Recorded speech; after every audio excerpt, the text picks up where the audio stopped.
नमस्कार, आप जुड़े हुए हैं राजस्थान के सबसे बड़े Dainik Navjyoti digital news network से। कोटा में आज क्या कुछ हुआ, आप देखिए हमारे साथ। जी हां, समाचार वही जो आप देखना चाहे। कोरोना काल में जनसेवा करते हुए शहीद हुए चिकित्सा कर्मी और पुलिसकर्मियों को बुधवार को श्रद्धांजलि दी गई। सभी साथियों ने पुष्पांजलि भेंट कर ईश्वर से उनके परिजनों की खुशहाली की कामनाएं भी की। इस मौके पर कोरोना से बचने के लिए मास्क लगाने, सोशल डिस्टेंस सहित बचाव के सभी तरीके अपनाकर समाज में जागरूकता फैलाने की अपील के साथ इस कोरोना महामारी से सतर्कता से लड़ने का आह्वान किया गया। इस दौरान कुंदन चीता, मंजूर तंवर, रणवीर सिंह झाला, भवानी शंकर मीना, सरपंच प्रीति झाला, जगदीश वर्मा, कमल मीना, पवन मीना, रोहित कुमार दाधीच, उमाशंकर बेरवा, सुदर्शन, अभिषेक राजावत, राजू, देव प्रकाश मीना सहित कई कार्यकर्ता मौजूद थे। जिला परिषद के मुख्य कार्यकारी अधिकारी टीकमचंद बोहरा ने बुधवार को सीमलिया में चल रहे ड्रेन व जंगल सफाई कार्य के निरीक्षण के दौरान नरेगा श्रमिकों को टास्क के बारे में बताया और स्वयं ने मौके पर नरेगा श्रमिकों को दातली से खरपतवार को ठीक से काटने और उन्हें पूरी मजदूरी किस तरह मिले इसके बारे में बताया। मौके पर उन्होंने यह भी कहा कि खरपतवार को यदि नीचे से नहीं काटा जाएगा तो वह पुनः उग जाएगी और इस कार्य को करवाने का कोई अर्थ नहीं रह जाएगा। कोटा में मंगलवार को देर रात नयापुरा स्थित सैनिक विश्राम गृह में एक 5 फीट का कोबरा सांप घुस गया, जिससे विश्राम गृह में हड़कंप मच गया, जिसकी सूचना सर्प एवं मानव कल्याण की संस्था के विष्णु श्रृंगी को दी, जिन्होंने संस्था के रेस्क्यू राकेश सेन को भेजा। रेस्क्यू राकेश सेन ने मौके पर पहुंचकर कोबरा को सुरक्षित रेस्क्यू किया। बाद में लाडपुरा रेंज के रेंजर संजय नागर के निर्देशानुसार सुरक्षित जंगल में छोड़ दिया गया। रेस्क्यू राकेश सेन ने बताया कि कोबरा सांप अत्यधिक विषैला होता है। ये भोजन की तलाश में घरों में, गोदाम में घुस जाते हैं। कोटा शहर में बरसात से खराब हुई सड़कों पर नगर विकास न्यास ने पैचवर्क कर उन्हें ठीक कर दिया है। शहर में नयापुरा से लेकर बरकत उद्यान, किशोर सागर तालाब, जेडीबी कॉलेज समेत शहर के अधिकतर इलाकों की मुख्य सड़कों पर बरसात के कारण बड़े बड़े गड्ढे हो गए थे। कई जगहों पर डामर उखड़ने से वहां गिट्टी फैल गई थी, जिससे आए दिन हादसे हो रहे थे। लेकिन नगर विकास न्यास की ओर से काफी समय तक सड़क के गड्ढों को ठीक नहीं करने से वाहन चालकों को काफी परेशानी का सामना करना पड़ रहा था। लोगों की आपत्ति और विरोध के बाद नगर विकास न्यास की ओर से शहर के सभी प्रमुख मार्गों पर आधी से ज्यादा सड़कों को ठीक कर दिया गया है और बाकी सड़कों को ठीक करने का काम किया जा रहा है। न्यास के इंजीनियरिंग विभाग ने अधिकतर सड़कों पर डामर का पेचवर्क कर दिया है, जबकि कुछ सड़कों का हालत अभी भी खराब है। नगर विकास न्यास के सचिव राजेश जोशी का कहना है कि 5 वर्ग का काम किया जा रहा है। जहां भी बचा हुआ है उन्हें भी शीघ्र ही पूरा कर दिया जाएगा। कोटा जिले के शंभूपुरा में प्रस्तावित अत्याधुनिक ग्रीनफील्ड एयरपोर्ट के मामले में कोटा बूंदी के सांसद और लोकसभा अध्यक्ष ओम बिरला ने दिल्ली में केंद्रीय नागरिक उड्डयन मंत्री हरदीप सिंह पुरी और केंद्रीय विमानन विभाग के अधिकारियों व एयरपोर्ट अथॉरिटी ऑफ इंडिया के अधिकारियों के साथ एक बैठक में उन्होंने कोटा में शंभूपुरा में प्रस्तावित ग्रीनफील्ड एयरपोर्ट को शीघ्र बनाने के बारे में चर्चा की। लोकसभा अध्यक्ष ओम बिरला ने केंद्रीय नागरिक उड्डयन मंत्री और अधिकारियों से कहा कि एयरपोर्ट बनाने के मामले में जो भी कार्य किया जाना है उसे शीघ्र पूरा किया जाए।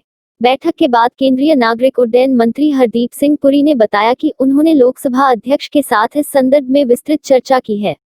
अब एयरपोर्ट से संबंधित मामले में राज्य सरकार से चर्चा की जाएगी और जो भी कमियां हैं उन्हें पूरा कराया जाएगा। उन्होंने कहा कि राज्य सरकार जमीन उपलब्ध करवा दे तो शीघ्र ही एयरपोर्ट बनाया जा सकेगा। इधर राज्य सरकार के निर्देश पर नगर विकास न्यास की ओर से शंभूपुरा में एयरपोर्ट के लिए जगह चिन्हित की जा चुकी है, जिस पर एयरपोर्ट अथॉरिटी ऑफ इंडिया की टीम 2 बार सर्वे भी कर चुकी है। एयरपोर्ट अथॉरिटी ऑफ इंडिया के अधिकारियों का कहना है कि जमीन मिलने के बाद 2 से 3 साल में एयरपोर्ट पूरा कर दिया जाएगा।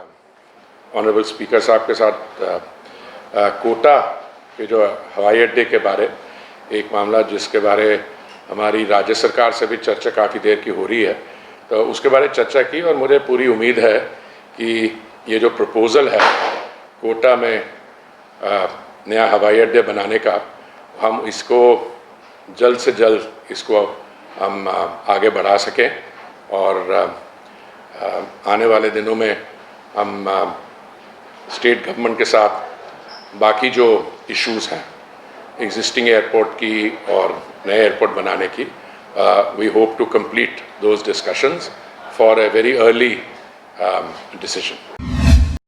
लोकसभा अध्यक्ष ओम बिरला की पहल पर आज कोटा से नागदा के बीच दिल्ली अप डाउनर्स लोगों को रेल यात्रा में बड़ी सौगात मिली है। सुविधा के लिए 23 सितंबर से रेलवे विशेष ट्रेन। लोकसभा अध्यक्ष बिरला के निर्देश पर रेलवे बोर्ड ने कोटा नागदा कोटा के बीच दिल्ली अप डाउनर्स की सुविधा को ध्यान में रखते हुए एक स्पेशल ट्रेन चलाई है, जो आज सुबह से 7 बजे कोटा स्टेशन के प्लेटफॉर्म नंबर 3 से रवाना हुई। पहले दिन ट्रेन में यात्रियों की संख्या काफी कम रही। ट्रेन को सोडियम हाइपोक्लोराइड से छिड़काव करने सैनिटाइज किया गया। यात्रियों को बैठाया गया। सोशल डिस्टेंस का पूरा ख्याल रखा गया। ट्रेन के नहीं चलने से अब तक लोग सड़क मार्ग से कोटा से नागदा के बीच अप डाउन कर रहे थे और जेब पर बड़ा आर्थिक भार पड़ रहा था। लेकिन आज इस ट्रेन के चलने से रेल यात्रियों ने बड़ी राहत की सांस ली है और रेल यात्री रेल सफर शुरू करते समय खुश नजर आए। यह स्पेशल ट्रेन 23 सितंबर आज से शुरू हुई है। यात्रियों की सुविधा को ध्यान में रखते हुए आगामी आदेश तक या नियमित गाड़ियों की सेवा बहाल होने तक यह गाड़ी चलेगी। इस विशेष ट्रेन में केवल आरक्षित टिकट धारक यात्रियों को यात्रा करने का मौका दिया गया है। गाड़ी संख्या 09802 कोटा से आज से प्रतिदिन प्रातः से 7 बजे रवाना होकर डिकनिया तलाव से 7:49 पर, दरा से 8:20 पर, मोरक से 8:37 पर, रामगंज मंडी से 8:49 पर, भवानी मंडी से 9:10 पर, शोमगढ़ से 9:35 पर, सुवासरा से 9:50 पर, चौमहला से 10:10 पर, विक्रमगढ़ आलोट से 10:35 पर, महिदपुर से 11 बजे रवाना होकर प्रातः 11:35 पर नागदा पहुंचेगी। इसी प्रकार वापसी में गाड़ी संख्या 09801 नागदा से दोपहर में 3:00 बजे रवाना होकर महिदपुर से 3:15 पर, विक्रमगढ़ आलोट से 3:35 बजे पर, चौमहला से 3:55 पर, सुवासरा से 4:10 पर, शोमगढ़ से 4:25 पर, भवानी मंडी 4:50 बजे, रामगंज मंडी शाम को 5:10 पर, मोरक 5:22 पर, दरा से 5:45 पर प्रस्थान कर टिकनिया तालाब से 6:30 बजे प्रस्थान करते हुए शाम 7 बजे कोटा पहुंचेगी।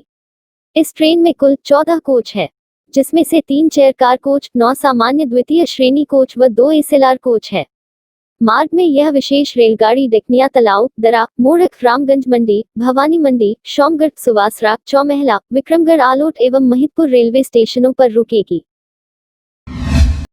पशुपालन विभाग की ओर से पशुओं की नस्ल सुधारने को लेकर कृत्रिम गर्भाधान योजना का द्वितीय फेज 1 अगस्त से शुरू हुआ, लेकिन पूर्ण संक्रमण के चलते द्वितीय फेज में प्रगति नहीं हो सकी।